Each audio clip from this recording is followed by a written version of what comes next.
amigos en todo el país, bienvenidos a Mesa de Análisis Política de Actualidad. Los saluda Alberto Franco. Hoy nos acompaña en nuestro estudio en el campus de la Universidad Católica de Santiago de Guayaquil la conocida comentarista sobre temas políticos Gabriela Calderón. Graduada en Ciencias Políticas en el York College de Pensilvania, Gabriela escribe para los diarios El Universo, El Tiempo de Bogotá, Libertad Digital de Madrid, La Nación de Buenos Aires, entre otros. Además se desempeña como investigadora de la Cato Institute. Es especializada en comercio y política internacional, maestría que obtuvo en la George Mason University. Junto a Gabriela vamos a analizar el referéndum constitucional y consulta popular del Ecuador del 2018, próximo proceso electoral que se realizará el domingo 4 de febrero. Gabriela, bienvenida, muchas gracias por estar con nosotros. Por la invitación. Gracias. Me acuerdo cuando recién regresaste al Ecuador. Sí, ya han pasado como 10 años, creo. Sí, me acuerdo que alguna vez te hice una entrevista en esos momentos y era por temas netamente de orden, opiniones sobre el liberalismo, el marxismo, etcétera, etcétera. ¿Qué sientes que ha pasado desde ese entonces para acá?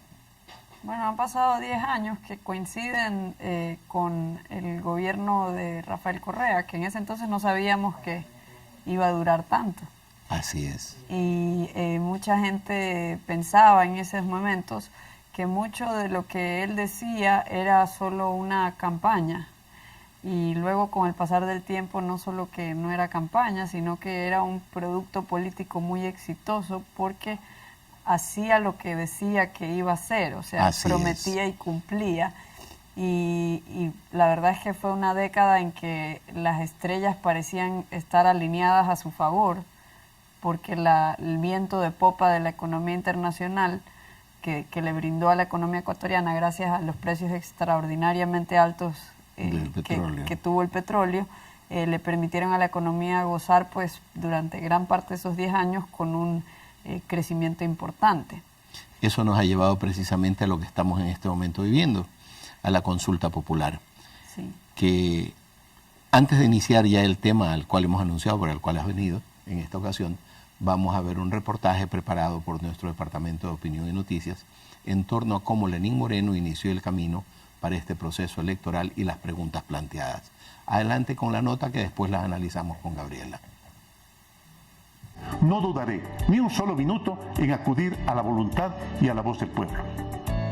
28 de agosto del 2017, el presidente de la República, Lenín Moreno, indirectamente anunciaba una decisión gubernamental que se convertiría en el principal tema de debate de los ecuatorianos, la consulta popular. Posteriormente, los ecuatorianos conocimos las 7 preguntas para la consulta popular y referéndum, las cuales son: ¿está usted de acuerdo con que se enmiende la Constitución de la República del Ecuador para que sancione a toda persona condenada por actos de corrupción con su inhabilidad para participar en la vida política del país y con la pérdida de sus bienes? ¿Está usted de acuerdo con enmendar la Constitución de la República del Ecuador para que todas las autoridades de elección popular puedan ser reelectas por una sola vez para el mismo cargo? ¿Está usted de acuerdo con enmendar la Constitución de la República del Ecuador para reestructurar el Consejo de Participación Ciudadana y Control Social, así como dar por terminado el periodo constitucional de sus actuales miembros? ¿Está usted de acuerdo con enmendar la Constitución de la República del Ecuador para que nunca prescriban los delitos sexuales en contra de niñas, niños y adolescentes?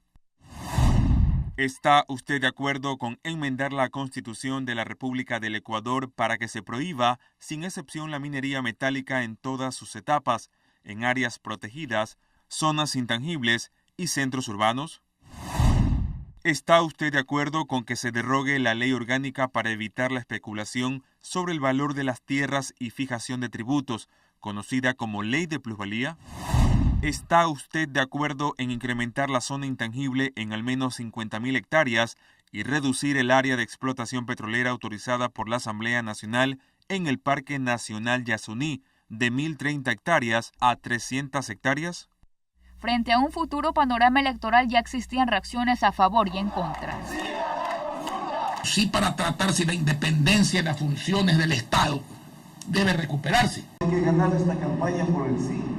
La posición del movimiento Igualdad es por un sí. Tendremos que volver porque no permitiremos que nos roben todo lo logrado. La Corte Constitucional admitió a trámite el pedido de Moreno. La entidad tenía 20 días para pronunciarse a favor o en contra, pero no fue así. Por ello se tomaron cartas en el asunto. Pedimos que esta convocatoria al Pleno del Consejo Nacional Electoral sea conocida de forma inmediata, tal como lo manda la ley y lo exige el pueblo ecuatoriano. Ya empezaba la cuenta regresiva para la consulta, la cual ya tenía fecha y costo. Se realizaría el 4 de febrero de 2018 y costaría $48 millones. Lenín Moreno espera que este proceso electoral rescate los principios que inspiraron la Constitución de Montecristi de 2008, un anhelo que no es solo del presidente de la República, sino también de todos los ecuatorianos, quienes este año mediante las urnas decidiremos nuestro futuro.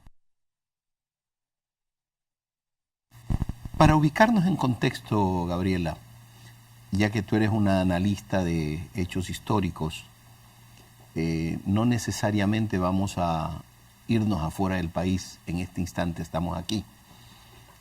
¿Tú qué piensas de la trayectoria que está siguiendo Lenín Moreno? ¿Es una trayectoria que se despega del socialismo del siglo XXI o es una trayectoria que está cumpliendo las metas del socialismo del siglo XXI? Bueno, yo he sostenido desde inicios de la administración de Lenín Moreno que esto es más bien un cambio de jefe, no un cambio de modelo. Incluso vemos que dice querer mantener los principios de la Revolución Ciudadana intactos, dice querer hacer respetar la Constitución, el espíritu de la Constitución Montecristi, cualquiera que sea ese espíritu, nadie sabe exactamente.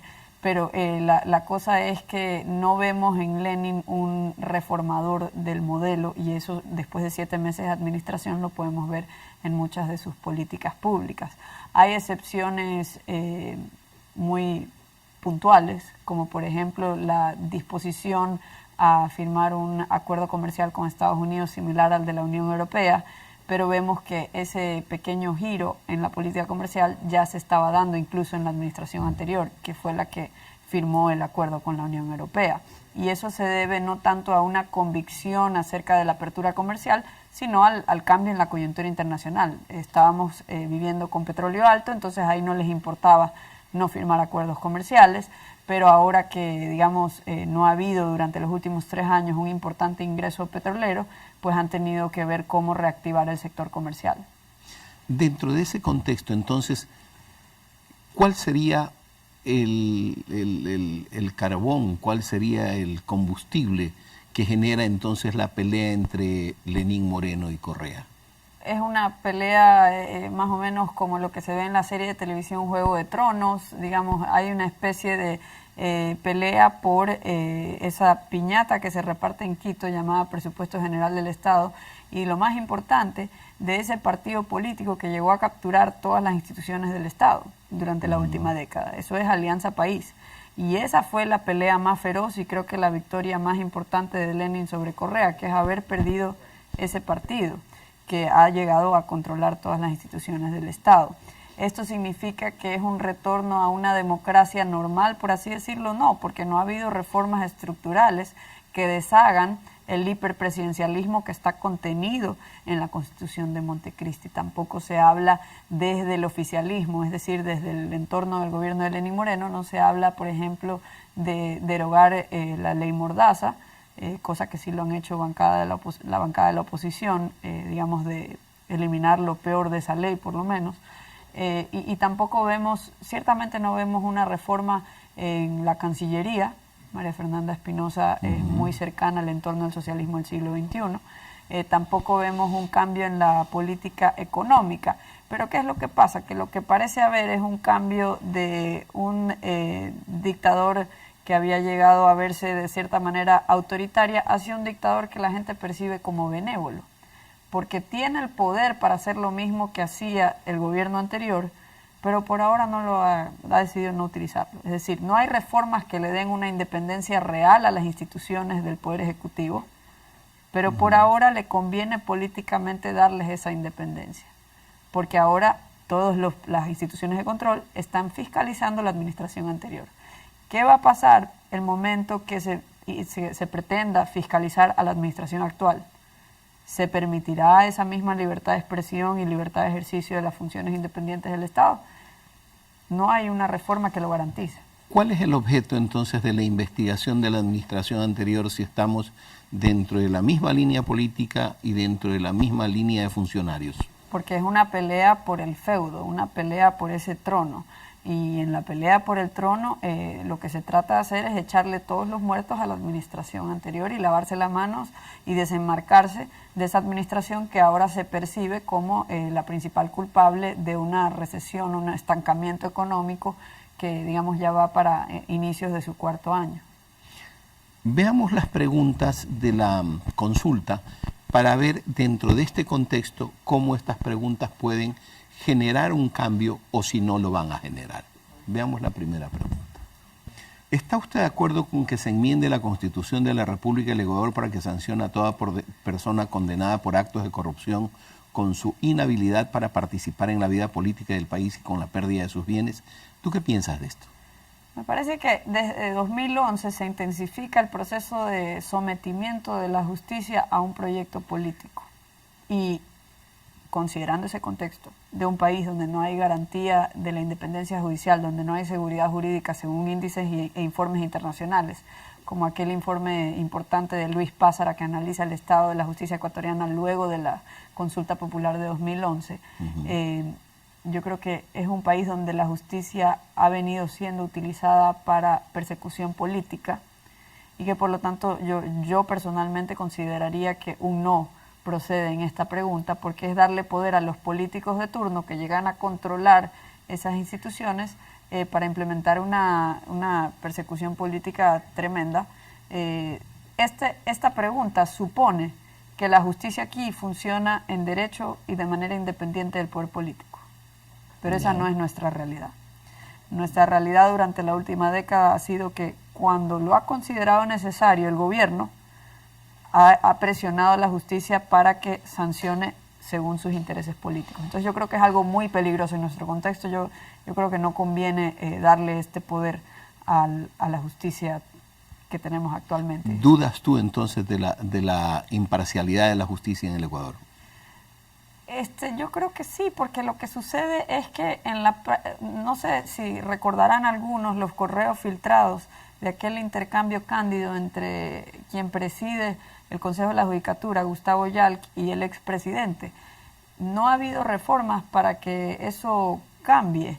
Es decir, ahorita los casos que está siguiendo la justicia, los más sonados, son casos en los que al presidente actual da la casualidad que le conviene que se condene a aquellos que están siendo juzgados, porque él queda como el héroe de la corrupción. No, pero ¿cómo serán las cosas cuando se vire la tortilla? Si es que se pretendiera fiscalizar algo de este gobierno o algo que el presidente actual haya estado involucrado en la administración anterior, porque no olvidemos que fue parte íntegra y central de la administración anterior durante una década. ¿Tu voto entonces aquí sería negativo? Sí, yo creo que aquí sería negativo. Veamos la segunda pregunta. Para garantizar el principio de alternabilidad, ¿está usted de acuerdo con enmendar la Constitución de la República del Ecuador para que todas las autoridades de elección popular puedan ser reelectas por una sola vez para el mismo cargo, recuperando el mandato de la Constitución de Montecristi y dejando sin efecto la reelección indefinida proclamada en el 2015? Le faltaría ahí. ¿Tú qué piensas de esto? Yo creo que esta es una de las preguntas más importantes y yo creo que si hubiera sido mucho más provechoso para la discusión del país que haya sido reducida la consulta a 2 preguntas, a esta y aquella del Consejo de Participación Ciudadana y Control Social. Pero en esta pregunta yo creo que es un definitivo sí. Los principales argumentos a favor de la alternabilidad en el poder los esgrimió Vicente Rocafuerte en 1845, cuando pretendía Flores perennizarse en el poder con la llamada Carta de la Esclavitud, como la tildó Rocafuerte en esa época. Decía Rocafuerte que ni él ni Flores eran indispensables para el progreso de la nación, o sea, él, porque el otro posible candidato, si no estaba Flores en la presidencia, era el mismo Rocafuerte. Pero él decía que, digamos, no puede ser que el progreso de una nación dependa de determinado individuo. En realidad habemos más personas dentro del país, hay muchas personas que podrían llenar esa posición y que no es sano que sea, digamos, que haya esa concentración de poder y que con las instituciones tan débiles, digamos, no se garantice que esa persona pueda permanecer en el poder sin extralimitarse en el ejercicio de esos poderes. Porque hay países, hay democracias parlamentarias donde ciertamente los presidentes permanecen más de 8 años y donde ciertamente no tienen límites a la duración de su administración, pero son países donde hay un Estado de Derecho que se respeta, donde hay división de poderes, donde los poderes del Estado están claramente limitados, donde hay seguridad jurídica. Nuevamente, no es nuestro contexto. Entonces yo creo que esta respuesta merece un contundente sí, y yo creo que la gente lo tiene muy claro. Eso es algo que está muy enraizado. De hecho, Rafael Correa, el expresidente, sabe que si someten esa pregunta a una consulta popular, pierde de manera abrumadora, y por eso no lo hizo. Y por eso en 2015 realiza la enmienda constitucional a través de la Asamblea, pasándose por alto la voluntad popular, porque sabía que hubiera obtenido un no rotundo en 2015. La historia, ¿qué nos dice precisamente sobre las repeticiones del poder? Bueno, dice Woody Allen que a los políticos y a los pañales hay que cambiarle frecuentemente y por las mismas razones. Entonces, y yo creo que esto aplica no solo a nivel nacional, también en gobiernos seccionales. Estamos en Guayaquil, digamos, donde el alcalde ya tiene mucho tiempo.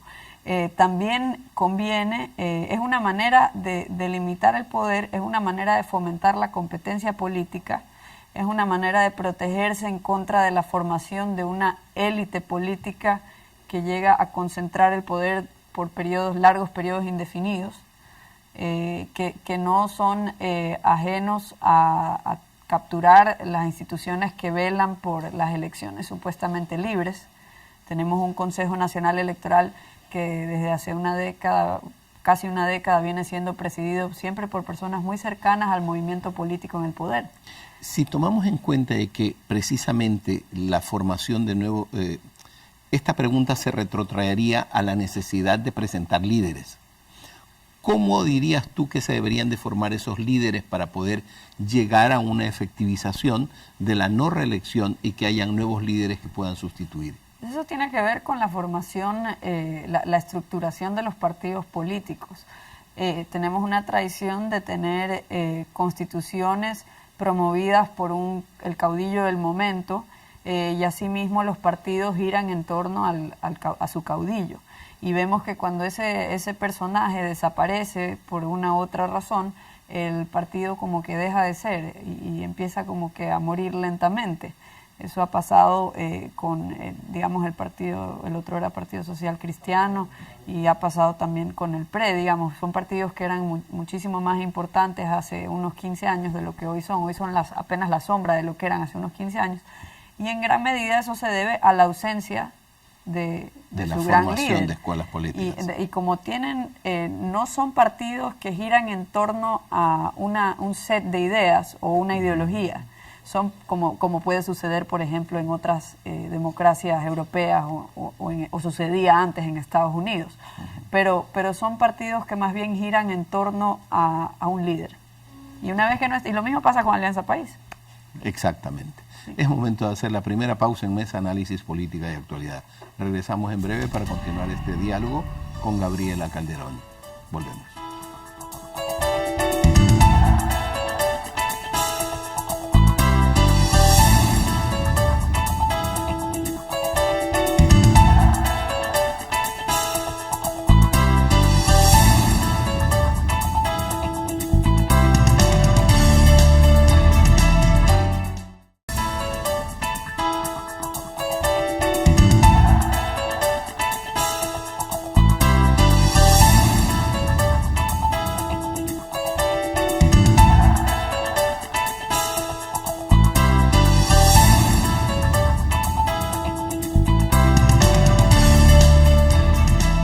Gracias por seguir en nuestra sintonía. Estamos hoy junto a Gabriela Calderón para seguir analizando las preguntas de la consulta popular.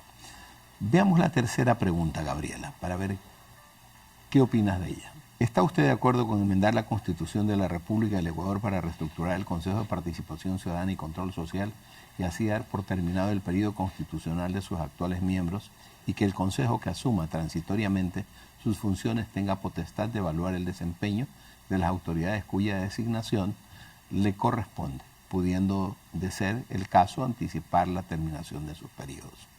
Esta pregunta tiene dos partes, definitivamente. Una es la sustitución del Consejo y dos, el análisis de la actuación y la posibilidad de cambio de las personas elegidas por el Consejo. Claro, esta yo creo que es la otra pregunta más importante de las 7 cuestiones que se le van a presentar a la ciudadanía. Y yo creo que esto de aquí va al corazón de desarmar todo el aparataje que Correa dejó para, de cierta forma, ser el gran ausente, o sea, gobernar sin estar en el poder. Porque, digamos, son autoridades que permanecerían en las funciones de control, de supuesto control, porque al parecer no controlaron casi nada durante la última década, permanecerían en el poder y harían, digamos, bloquearían cualquier intento de cambio importante o de fiscalización por parte de un gobierno que sea de otro partido. Pero el corazón del tema no se cambia.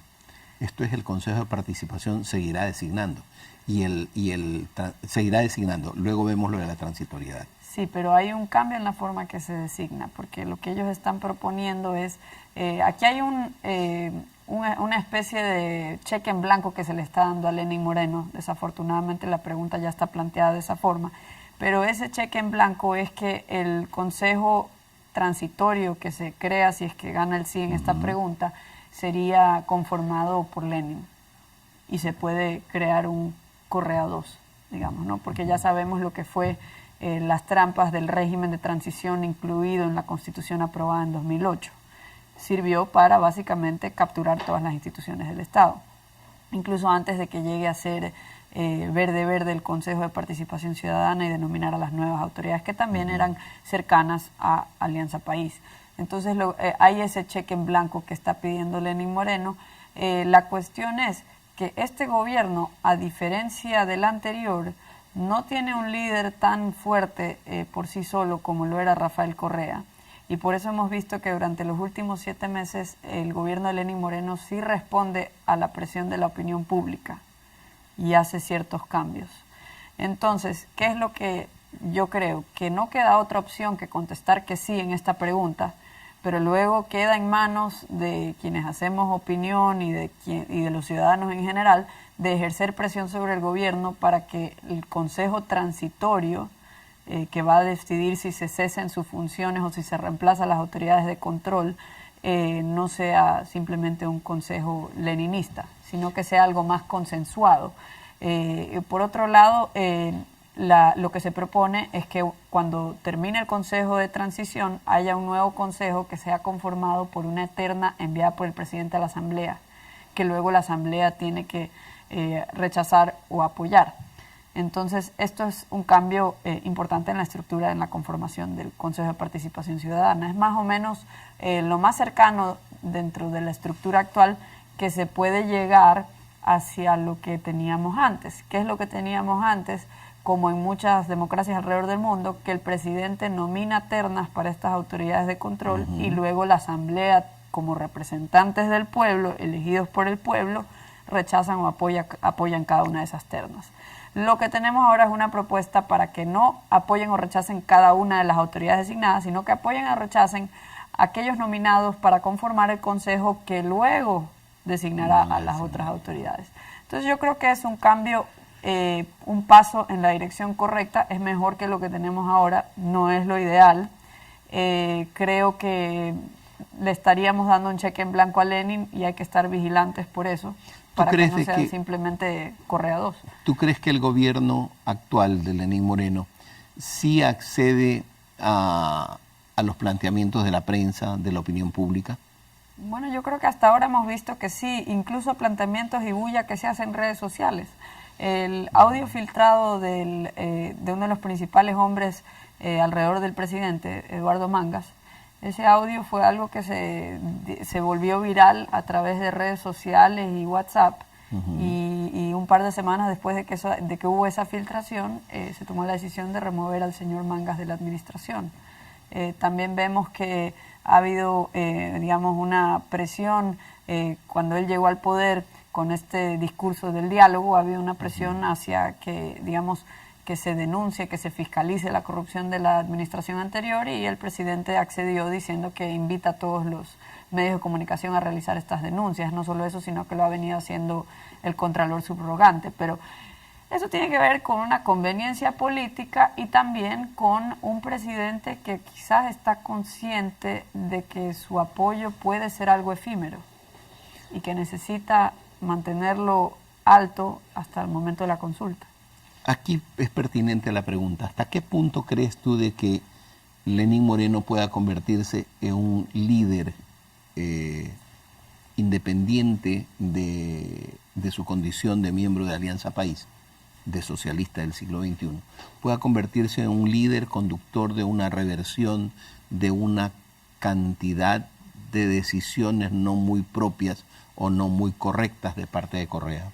Bueno, lo podemos ver en su elección de funcionarios. Muchos de ellos son de lo más puro y duro del correísmo, ¿no? Tenemos a la que ha sido enviada como principal candidata en la terna para la vicepresidencia, María Alejandra Vicuña, Rosana Alvarado como ministra de Justicia, ahora también como candidata para la vicepresidencia, y María Fernanda Espinosa, que está muy cercana a todas las políticas y la ideología del socialismo del siglo XXI. Entonces no vemos, como dije anteriormente, no vemos un anhelo de reformar. Lo que sí vemos, y esto lo empezamos a ver en la administración anterior, es que la realidad se termina imponiendo. Ya no tienen plata para hacer mucho de lo que se proponían hacer. Y no gana votos subir mucho más los impuestos. Y entonces están, digamos, contra la espada y la pared. Y están en una situación fiscal sumamente insostenible, donde el déficit crece de un año a otro en 43%. Entonces están viviendo, como sugirió el presidente, a cuestas de la tarjeta de crédito. Dentro de este contexto tenemos dos ejemplos, Cuba y Venezuela. La situación económica en ambos países es muy dura. En Cuba se le apadrina a la situación económica al bloqueo, pero Venezuela no tiene bloqueo. No, y Cuba puede comerciar con el resto del mundo. ¿Acaso que Estados Unidos es el único país donde se pueden obtener bienes, productos y servicios? O sea, digamos, hay más de casi 200 países adicionales con los que Cuba podría comerciar libremente si tanto le afecta el bloqueo de Estados Unidos. Es más, lo mismo que produce Estados Unidos se lo vende a un europeo y no hay ningún bloqueo, no hay nada que impida que un cubano se lo compre a un español. ¿Y entonces? Es puro cuento, eso es un chivo expiatorio.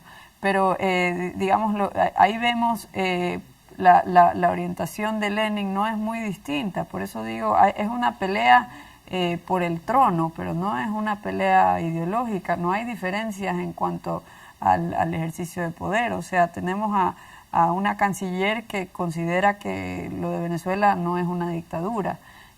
Tenemos a Gustavo Larrea como uno de los principales asesores del presidente Lenín Moreno. Tenemos a Carlos de la Torre, que era asesor en el Banco Central de la administración anterior, todavía a la cabeza de la política económica. Y vemos una continuación de la misma mentalidad de que cuando aprieta la caja fiscal, la solución impulsiva de ellos es aumentar impuestos, ya sea localmente o a los aranceles, o sea, a las importaciones. Gustavo Larrea fue uno de los principales hombres del gobierno de Bucarán. Sí, pero también estuvo muy cercano al gobierno de Correa, hasta que hubo el problema por lo de la FARC en Angostura, que luego tuvo que salir del gobierno por ese escándalo. Pero digamos, Gustavo Larrea es un hombre cuyas ideas radicales en cuanto a la política de la extrema izquierda no es ningún secreto para nadie. Él tampoco lo esconde. Digamos, en ese sentido es alguien que es muy, se puede decir, coherente y honesto acerca de su visión y no son visiones digamos, de una democracia moderna, de una democracia representativa. Veamos la pregunta 4. ¿Está usted de acuerdo con enmendar la Constitución de la República del Ecuador para que nunca prescriban los delitos sexuales en contra de niñas, niños y adolescentes? Bueno, sí, yo creo que en esta pregunta me inclino por un sí, precisamente porque se ha destapado como una olla de grillos, ha habido como que demasiadas denuncias alrededor del país, y lo más feo del asunto es que ha habido una obstrucción de justicia, un ánimo de esconder la basura debajo del tapete para que no se manche la joya de la corona de la Revolución Ciudadana, que era esta supuesta revolución en educación. Entonces puede haber un edificio, un flamante edificio nuevo, pero sin embargo cuando pasan estos atropellos terribles, vemos que hasta el más alto nivel, hasta el ex ministro de Educación, se involucra en esfuerzos para tapar, para que nadie se entere de que esto está pasando. Entonces luego pasan años y estos delitos prescriben y nunca hubo justicia, y luego se cierra la puerta a que algún día haya justicia. Entonces yo creo que aquí sí procede un sí para que niños que, vaya, pues les han arruinado la vida entera por uno de estos sucesos. Es un hecho y es indiscutible que es necesario votar sí en esta pregunta también. Pero pregunto, ¿el contexto político no es una pregunta hecha precisamente para arrastrar simpatías por el sí en todo el resto de preguntas? Claro, siempre se meten en estas consultas algunas cuestiones que son parte de la discusión pública, que nada tienen que ver con lo que realmente le interesa al gobierno. El gobierno está enfocado en una pelea con el expresidente, porque eso también distrae del hecho de que prácticamente no han tenido un plan económico. Han simplemente continuado casi en piloto automático con las autoridades del gobierno, las autoridades y políticas del gobierno anterior. Entonces, la pregunta acerca de la reelección y aquella acerca del Consejo de Participación Ciudadana son las que realmente le interesan al régimen y que tengan una respuesta afirmativa. Y por eso meten cuestiones que han demostrado ser muy importantes para grandes sectores de la población, que no tienen otra opción, que son clientes cautivos de colegios donde pasan estas cosas. Entonces, sí, yo creo que es una estrategia política para arrastrar voluntades hacia el sí, porque es muy difícil que, digamos, va a ser una minoría del electorado que va a votar sí en una, no en otra, sí en esta, sino que la mayoría de la gente va a votar como proponen los políticos, todo sí o todo no. Y si levantas simpatías por esta pregunta, pues ya estás arrastrando sí para las otras dos que realmente te importan. Que realmente interesan. Veamos la siguiente pregunta. ¿Está usted de acuerdo con enmendar la Constitución de la República del Ecuador para que se prohíba sin excepción la minería metálica en todas sus etapas en áreas protegidas, zonas intangibles y centros urbanos? Yo diría que no en esta pregunta. Me parece que estas prohibiciones solo derivan en que se den esas acciones que se buscan prohibir en la clandestinidad y de manera informal. La peor minería contra el medio ambiente es la minería informal. La minería de empresas que tienen tecnología de punta y tecnologías modernas suelen ser más limpias, suelen ser, digamos, menos disruptivas para el medio ambiente, y es una cuestión que se puede regular, ¿no? O sea, siempre puede haber autoridades públicas que puedan determinar dónde se puede realizar y de qué forma se puede realizar este tipo de explotación minera, pero me parece que nos estamos cerrando a las nuevas tecnologías, a las nuevas posibilidades que hay, siendo un país que tiene importantes recursos mineros. El tema de la minería, indiscutiblemente manejado como una gran bandera por parte de los que llaman los terroristas ambientales, tiene importancia en nuestro país porque lamentablemente la minería se la ha manejado muy informalmente. ¿Tú qué piensas?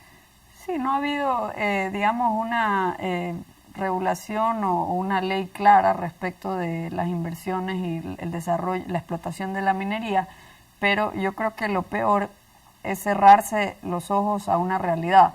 Y la realidad es que si la ley lo prohíbe o si no lo prohíbe, esa minería igual se va a dar. Sí.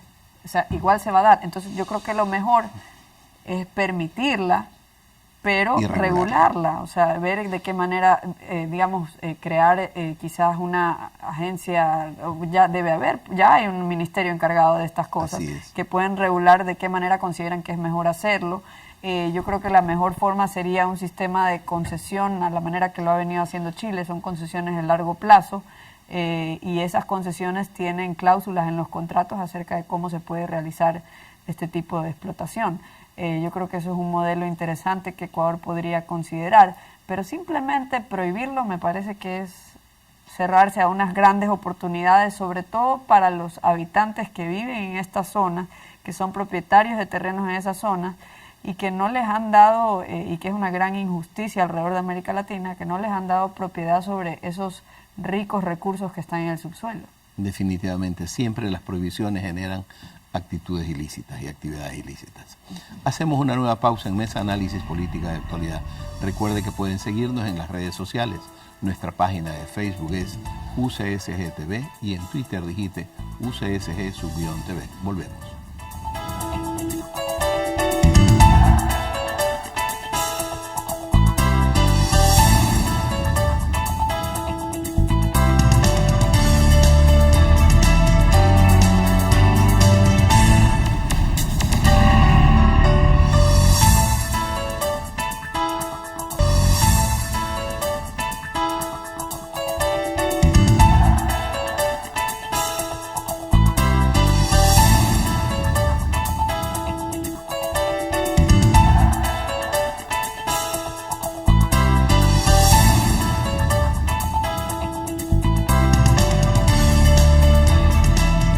Estamos de regreso en Mesa de Análisis Política y Actualidad para continuar el análisis de las preguntas del referéndum constitucional y de la consulta popular del Ecuador 2018. Gabriela, veamos directamente la siguiente pregunta que tenemos para luego tocar el tema sobre ella. ¿Está usted de acuerdo con que se derogue la ley orgánica para evitar la especulación sobre el valor de las tierras y fijación de tributos, conocida como ley de la plusvalía? Sí, yo creo que eso es algo que ha sido tremendamente nocivo para el sector de la construcción. El sector de la construcción lleva 10 trimestres consecutivos de contracción. Digamos, si bien la economía este año crecerá en alrededor de en el año 2017 habrá crecido en alrededor de 1,5% según las últimas estimaciones del Banco Central, no vemos esa recuperación del sector de construcción, que sigue contrayéndose, y esto se debe a una ley que es totalmente contraria a que exista un mercado libre de compra y venta de propiedades.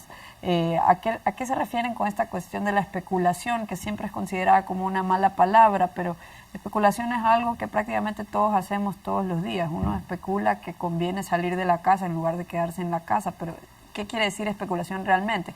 Arriesgarse a hacer algo y sopesar los costos de oportunidad en cuanto a hacerlo o no hacerlo, vender o no vender. ¿Qué pasa si subo un poco el precio? O si lo bajo un poco, venderé más volumen y entonces al final del día la suma será mejor. Digamos, si se quiere controlar este tipo de especulaciones en el sector inmobiliario, se abre la puerta a que con los mismos argumentos se haga en otros sectores. Claro. Entonces yo lo que creo es que, digamos, si hubiese una burbuja inmobiliaria, eso se controla por sí solo. Llega un momento que esa burbuja estalla. Y digamos ahí se vuelven a caer los precios. ¿Estás de acuerdo entonces con la libre formación del mercado? No, yo estoy de acuerdo con el mecanismo de los precios. Yo creo que un funcionario en su oficina que probablemente nunca ha trabajado en esa industria o en ese sector de la economía posee mucha menos información que todos los miles de empresarios y miles de consumidores de bienes raíces que están involucrados dentro de ese mercado. Entonces, al crearse esta intervención, lo que se hace es destruir todo ese flujo de información entre los clientes y vendedores. Esa interacción libre que es el mecanismo de precios que determina en qué momento hay escasez y en qué momento hay abundancia. Hay un momento en que puede considerarse que hay escasez de propiedades porque todo el mundo tiene harta plata que gastar en sus bolsillos y no ha habido suficiente, digamos, aliento para que se desarrollen al mismo paso proyectos de construcción y por eso tienden a subir los precios. En cambio, hay otros momentos en que la economía de repente entra en una profunda recesión y se quedan con los crespos hechos un montón de promotores de construcciones que construyeron pensando que les iban a comprar como papa caliente su terreno. Entonces ahí vemos una caída marcada en los terrenos. ¿Los programas de vivienda social se verían favorecidos o se verían desfavorecidos con esto? Con la derogatoria. Es que no tiene, digamos, esos operan fuera de lo que es un mercado libre, porque son programas de vivienda social, se llaman así porque tienen inherentemente un subsidio, es vivienda subsidiada, y ese subsidio tiene un costo que es sufragado actualmente por los contribuyentes, en otra época por el ingreso petrolero, que es supuestamente de todos. Y sirven, digamos, para este tipo de demagogia y de clientelismo político, de que como me va a dar la casa barata, como me va a dar el crédito barato, entonces yo voto por esta persona. Pero eso tiene un costo, es la herramienta ideal para desarrollar proyectos políticos populistas, los subsidios, eso es lo que son. Y digamos, no creo que se vean afectados particularmente por esto, porque operan fuera del mercado.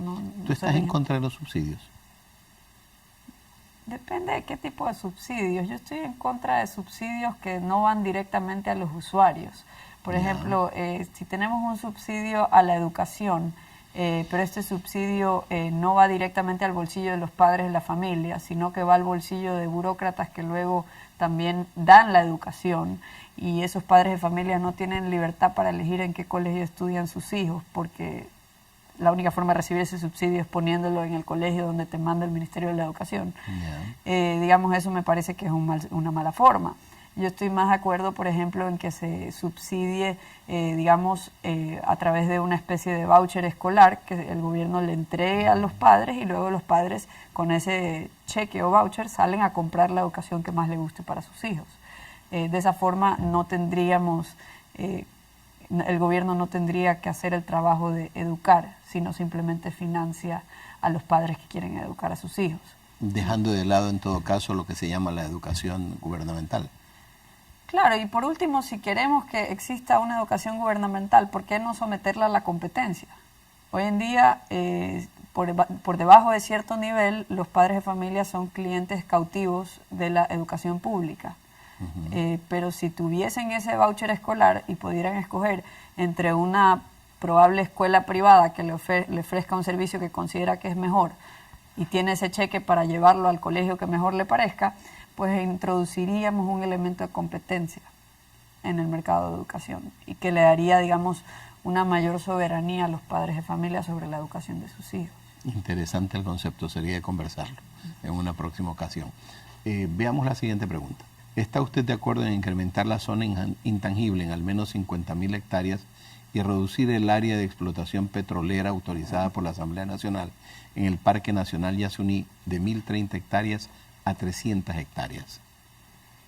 Dado el contexto actual, digamos, yo me inclino a pensar que hay que contestar que sí en esta pregunta, porque el ingreso petrolero ha sido históricamente utilizado en nuestro país como una gran piñata, que el que está en el poder lo reparte para ensalzarse a él y a su proyecto político, cuando lo ideal sería que la explotación del principal recurso natural del país se dé de una manera más racional, se dé de una manera más eficiente, digamos, a los mejores precios, con la mejor tecnología para explorar todos los yacimientos que hay, y el contexto institucional actual no permite eso, no permite que la explotación se dé de esa forma. Entonces hay el incentivo a explotarlo, a utilizarlo como una especie de vaca lechera, para el beneficio político de quien está en el poder en ese momento. Entonces es como que si el petróleo estuviese privatizado a favor de determinada facción política. Y eso es lo que ha sucedido desde la primera bonanza petrolera y a lo largo de la segunda bonanza petrolera que acabamos de vivir. Entonces, si algo podríamos hacer para que, digamos, salvar algo de petróleo que queda y, digamos, si es que quisiéramos que se explote de una manera que sea más sana para el medio ambiente, yo creo que contestaría que sí en esa pregunta, hasta que quizás algún día se dé una reforma en el sector petrolero que permita que haya esa explotación más racional. ¿Y qué me refiero a una explotación más racional? Pues que permitan que haya una especie de concesión o derechos de propiedad sobre el subsuelo, porque es una gran paradoja que los indígenas que viven en estas zonas protegidas son de los ecuatorianos más pobres del país, cuando realmente deberían ser de entre los ciudadanos más ricos del país, porque ellos tienen títulos, algunos de ellos sobre tierras, que tienen inmensa riqueza petrolera debajo de ellas, y yo creo que son ellos los que deberían de decidir, no todo el país por ellos. Entonces, hasta que no haya una reforma así en cuanto a la titularidad, al tener los derechos de propiedad, que esos habitantes que viven ahí, que tengan derecho de propiedad sobre esos recursos y que sean ellos los que decidan, yo creo que mejor prohibir esa explotación por ahora. O sea que nuestra pregunta merecería un sí. Yo creo que en este caso un sí por ahora, dado el contexto actual. Y en el caso de lo que es la explotación petrolera, por la cantidad de recursos que se requiere para hacerlo, es muy difícil que ésta se desempeñe de manera informal. De manera informal, claro. Hacemos la última pausa en Mesa Análisis Política de Actualidad y regresamos con la parte final de nuestro programa.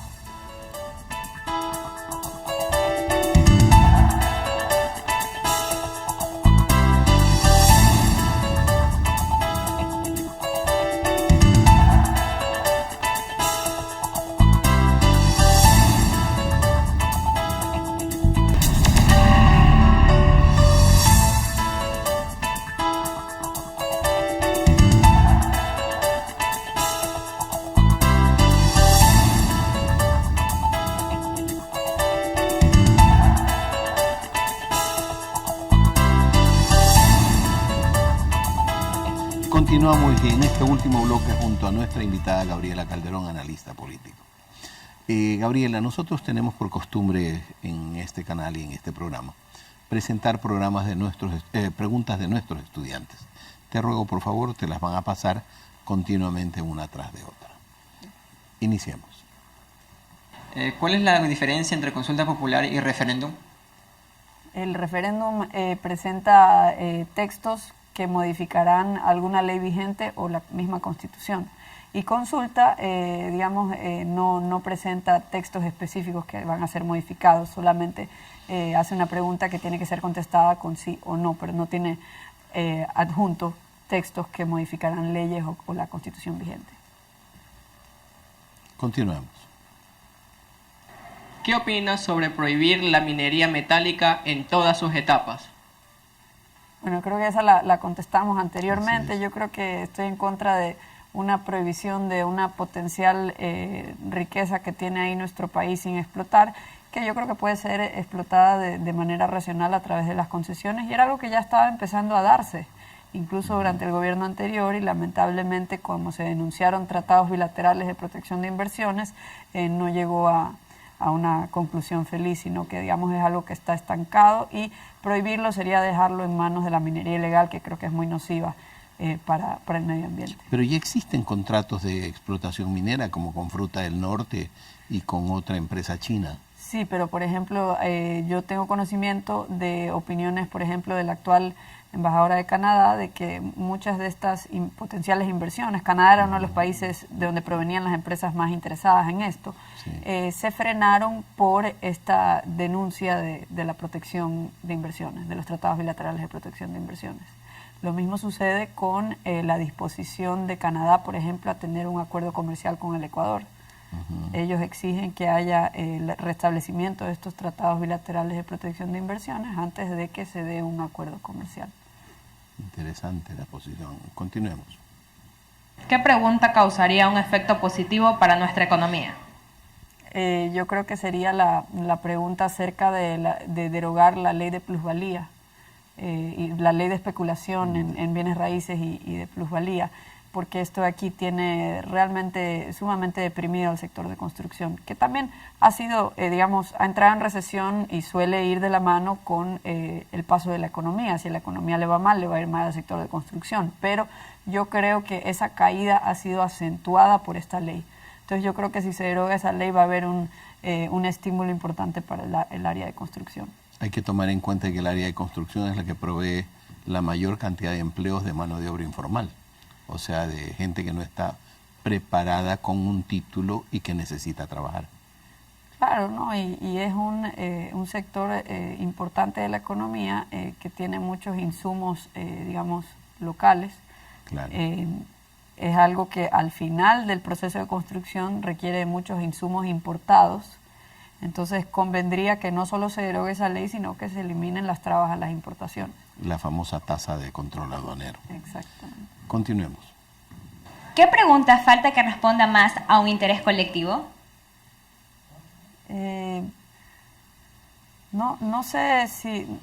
yo creo que en cuestiones de políticas públicas todo tiene que ver con un interés colectivo, porque todas las respuestas nos van a afectar a todos de una u otra forma. Yo no creo que en esta pregunta hay, digamos, todas tienen que ver con decisiones colectivas. El proceso electoral es un proceso, la política en democracia tiene que ver con decisiones colectivas, decisiones en que una mayoría se impone a una minoría. Así es. Y todas tienen que ver con las necesidades esenciales de la población. Bueno, no necesariamente, ¿no? O sea, digamos, yo creo que a la mayoría de la población ni le va ni le viene lo que pase con el Yasuní, o ni le va ni le viene quién está en la presidencia, porque el diario vivir, digamos, sus actividades del día a día, muchas veces es difícil ver cómo son afectadas por todo lo que está haciendo la Asamblea o la presidencia. Es difícil verlo. Cuando uno hace la suma de todas las actividades que se han realizado, por ejemplo, en una administración de 4 años o lo que pasó a lo largo de 10 años, ahí es cuando uno puede empezar a ver la foto completa, decir, hace 10 años se podía hacer esto, ahora ya no se puede hacer esto, o hace 10 años la economía era tanto y ahora es esto, y por eso yo puedo vender el doble, o distintos resultados. No, al momento que se propone una ley es muy difícil para el ciudadano común y corriente, desde su cotidianidad, desde sus anécdotas, entender cómo es que le va a afectar. Y la mayor parte de las veces los políticos viven una realidad muy divorciada de lo que vive la gente de a pie en la calle. Normalmente no miran esas necesidades de la población. No, o sea, hablan, por ejemplo, de los derechos de los trabajadores y del seguro social, cuando la cobertura del seguro social sigue siendo escasa. Muchos de los trabajadores que están afiliados, es decir, cubiertos por el seguro social, no se hacen atender en el seguro social, sino que se hacen atender por otros doctores. Muchos de los trabajadores, algo así como 4 de cada 10 trabajadores en el sector laboral, en el mercado laboral ecuatoriano, trabajan en el sector informal.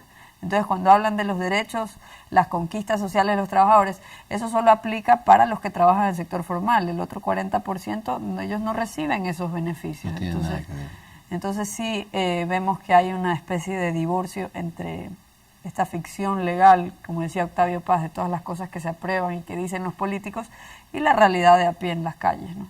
Eso es un hecho, hay una distancia enorme. Veamos la última pregunta. ¿Qué tipo de reestructuración necesita el Consejo de Participación Ciudadana y Control Social? Bueno, yo creo que la Constitución de Montecristi es terrible, quizás debería ser considerada como en libros de texto en la posteridad, que la consideren como una especie de ejemplo de cómo no se debe hacer una constitución, pero ya, pues esa es la constitución que está ahí. Hacer otra asamblea constituyente sería abrir una caja de Pandora que nos garantiza que no salga algo peor. Yo creo mucho en las reformas marginales, poco a poco. Una de esas reformas poco a poco que creo que habría que hacer es eliminar esta ficción del Consejo de Participación Ciudadana. Nunca ha sido el ciudadano común y corriente el que está representado en ese Consejo de Participación Ciudadana que existe desde el 2008.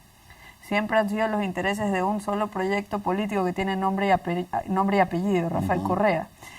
Y no veo motivos para pensar que eso pueda reformarse y quedar bien. Yo creo que la única forma de asegurar de que las autoridades de control sean independientes del Poder Ejecutivo es que haya un proceso abierto de discusión de ternas propuestas por el presidente elegido por una mayoría del electorado, y que luego esa terna sea sometida a votación de los distintos partidos políticos que representan el pluralismo político de la sociedad en la Asamblea, como era antes.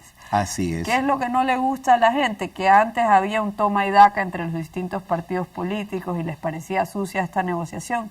Bueno, pero varios partidos políticos es mejor que uno solo. Las negociaciones por sobre o abajo de la mesa entre los partidos políticos son las negociaciones que permiten las elecciones. La gente debe entender que eso no hay que satanizarlo. No, eso es un hecho, es parte del movimiento es parte político. de la democracia representativa. No veo motivos de por qué haya que crear otro poder que dice representar a los ciudadanos, si supuestamente eso es lo que debe ser la Asamblea. Esa es la Asamblea, ese es el objetivo esencial de la división de poderes cuando fue creada como tal. Gabriela, te agradezco muchísimo por haber estado con nosotros, Espero que tengamos una nueva oportunidad ya para trascender a otro tipo de temas. Muchas gracias por la invitación, Alberto. Agradecemos a nuestra invitada por haber estado con nosotros y a ustedes, amigos, por acompañarnos semana a semana. Por mi parte, nos encontramos en una próxima emisión de su programa Mesa de Análisis Política y Actualidad. Hasta pronto, y lo hago no sin antes darles un mensaje por la paz. Busquen la paz, hagan la paz, denle la paz a todo lo que se pueda, a toda actividad que realicen, y a través de esa paz lleguen a la felicidad. Hasta otro momento.